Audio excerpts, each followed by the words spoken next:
my VRC was my weakest section. So I know that it will not be very high scoring for me, but I can't leave it as a weak section.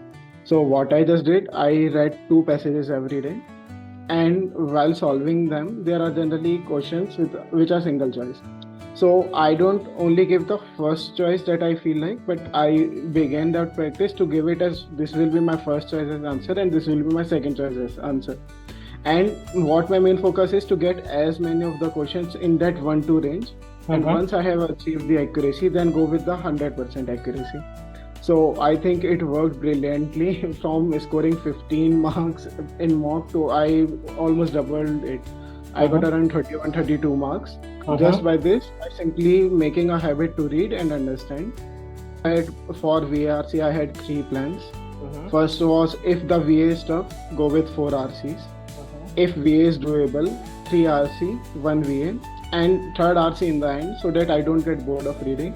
And if RCs are difficult, that for my level, if I can't do it, just simply do 2 RC, VA, and maximize your accuracy. Right. So I gave in 3rd slot. So the VRC was not that difficult. So I went with 3 RC and